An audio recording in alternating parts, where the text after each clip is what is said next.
বিসমিল্লাহির রহমানির রহিম। আসসালামু আলাইকুম। ইসলাম প্রিয় তৌহিদ জনতা, আগামী 21 নভেম্বর 2024 রোজ বৃহস্পতিবার সময় বাদ আসর হতে গিলারচালা দারুস সুন্নাহ মাদ্রাসা ও এতিমখানা এর উদ্যোগে মাদ্রাসা নির্মাণ কাজ উপলক্ষে সপ্তম বার্ষিক তাফসিরুল কুরআন মাহফিলের আয়োজন করা হয়েছে। স্থান আবুল প্রধান প্রিক্যাডেট অ্যান্ড হাই স্কুল সংলগ্ন মাঠ, গিলারচালা, গড়গড়িয়া মাস্টার বাড়ি, শ্রীপুর, গাজীপুর।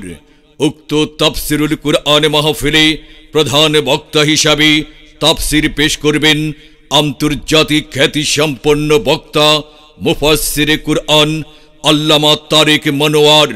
আন্তর্জাতিক খ্যাতিসম্পন্ন বক্তা মুফাসসিরে কুরআন আল্লামা তারেক মনোয়ার দামাত বারাকাতুহুম বয়ান করবেন বাদ এশা।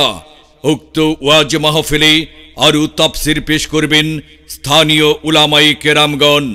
উক্ত তাফসিরুল কুরআন মাহফিলে প্রধান অতিথি হিসাবে উপস্থিত থাকবেন অধ্যাপক ডাক্তার এস.এম. রফিকুল ইসলাম বাচ্চু সহ স্বাস্থ্য বিষয়ক সম্পাদক, বিএনপি কেন্দ্রীয় কমিটি।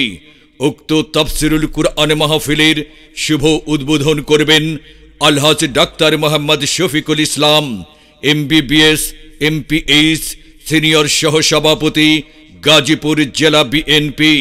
উক্ত তাফসিরুল কুরআন মাহফিলে সভাপতিত্ব করবেন আলহাজ মোহাম্মদ আবুল হোসেন প্রধান, স্থানীয় সরকার বিষয়ক সম্পাদক, গাজীপুর জেলা বিএনপি। সহসভাপতি শ্রীপুর পৌর বিএনপি। সভাপতি শ্রীপুর উপজেলা কিন্ডারগার্টেন অ্যাসোসিয়েশন। আহ্বানে মোহাম্মদ হারুন চৌধুরী, প্রতিষ্ঠাতা পরিচালক অত্র মাদ্রাসা। বিশেষ দ্রষ্টব্য, মহিলাদের পর্দার সহিত ওয়াজ শোনার সুব্যবস্থা রয়েছে।